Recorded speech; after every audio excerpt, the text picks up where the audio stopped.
Hey, what's up, everybody? Welcome to House Groups. You guys are going to have to bear with me this week if I lose my train of thought or if I hack up a lung in the middle of this. Right now, it feels like 100 tiny trolls are trying to punch their way out from the inside of my head. But it's neither here nor there. So a few weeks ago, I got a phone call from Jenny, and she said that Chase had called her up and asked if we had recently charged a couple nights stay at an Italian countryside villa to our credit card. And I looked at her, and then I looked out the window, and it still looked like Iowa. So I told her, I think it's safe to say that credit card number got stolen. We should cancel it. And since then, they've sent me a few emails talking about identity theft and the importance of protecting it. And one of them said that over $16 billion from over 13 million victims of identity theft was stolen last year alone. And that's kind of a shocking number. And identity theft has become a huge financial problem in recent years. But identity theft has been a spiritual problem for ever. Like since the beginning of time, since the garden, humanity has existed with a spiritual enemy that wants to steal our identity. We're constantly surrounded by temptations and lies that we're asked to believe and things that we're asked to pursue to help us find an identity that exists outside of the God who created us for a relationship with himself.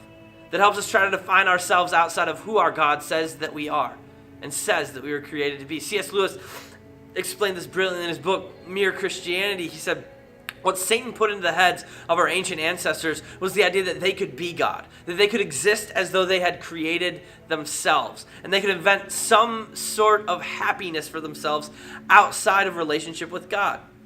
He said that hopeless endeavor has yielded what we call human history.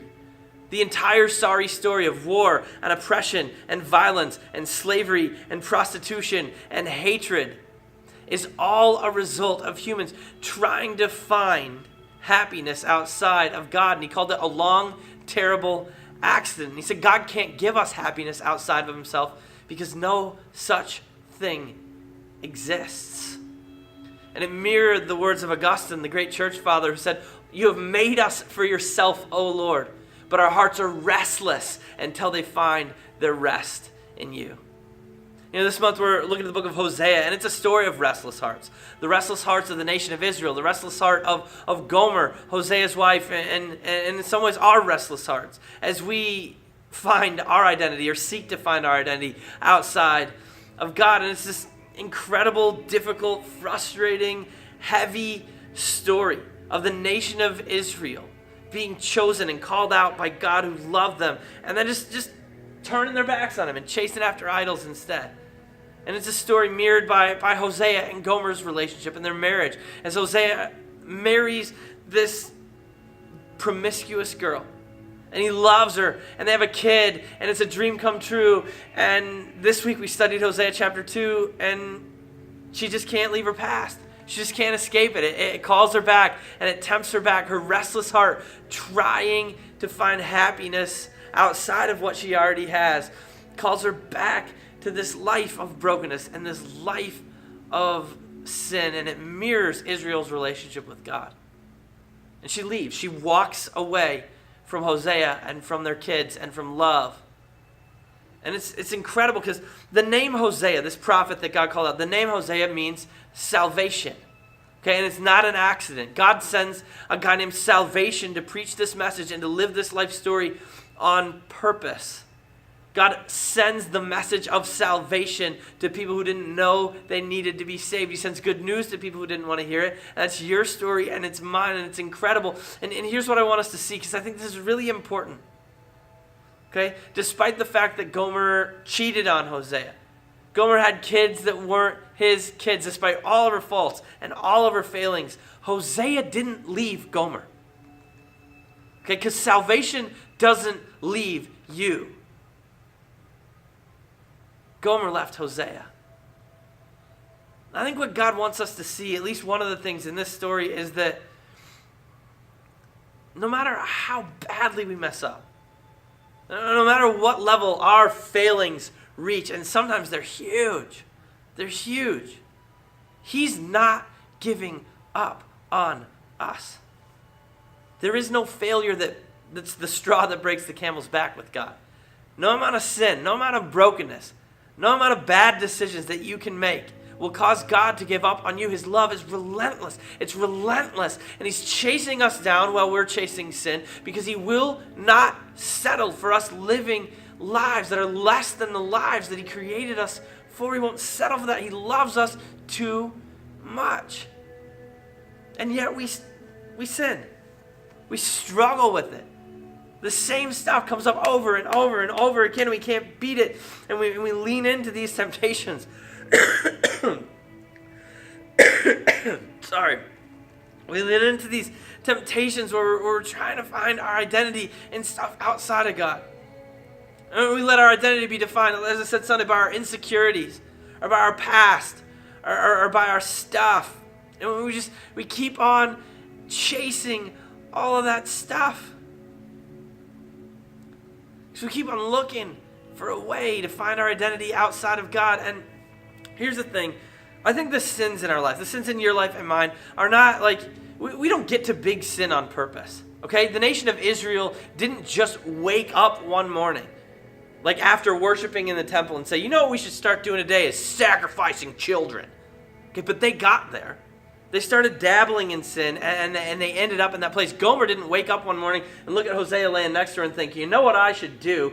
I should go get stripped down, beaten, dehumanized, and sold on an auction block as a slave. But she got there. We're going to talk about that next week. That's where she ended up, but she took one step and one step and one step, and that's what we do with sin. So often we think we can just dabble. We can just do a little bit of it, and we don't want to be quite all the way holy. We just want to find a little bit of ourselves and a little bit of happiness in this thing that's tempting us. And we act like we can do that, and it won't eventually take us further than we ever wanted to go. Augustine writes about this in his book Confessions. He said, my first prayer to God when I first knew Jesus was, Lord, make me pure. Just not yet. Like eventually I want to do it, but just not right now. He said, and then as I grew, I got to pray, Lord, make me pure, just not all the way. I want to be mostly pure, but I got this one thing, this one sin. Oh, the rest of it, I want to give it all to you, except this thing. Don't take that away. He said, but I realized eventually the only way forward was to say, Lord, make me pure all the way. The only rest for my heart, the only happiness I can find is if I'm pure all the way. The author George Sweeting tells a story about taking his family on a trip to Niagara Falls in the winter.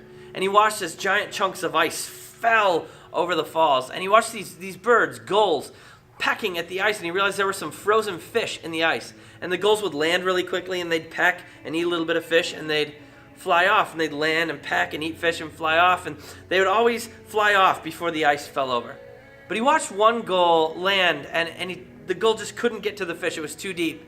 And it just stayed on the block of ice and stayed and stayed and stayed. And at the very last minute, Sweeting writes, the gull tried to take off. But it had stayed so long that its feet were frozen to the ice. And he watched it flap its wings as the ice started to go over the edge of the falls. And it lifted the ice out of the water for a split second before it crashed to its death below. And Sweeting said it struck him in the moment how easy it is to stay just a little too long until we're caught.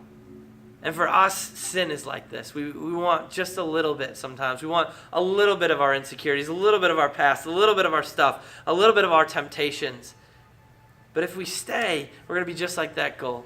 If we stay, we're never going to find the rest that our hearts want. We're never going to find the identity that we were created for. And so we got to kill it. We got to kill sin. My challenge just this week was don't be a Gomer. Right? That's Revision's hashtag of the week. Don't be a Gomer. Don't walk out of salvation and into slavery believing that you can find happiness outside of God, because all it's going to do is leave you empty and shattered and with nothing. And stop believing the lies of the enemy who wants to steal your identity.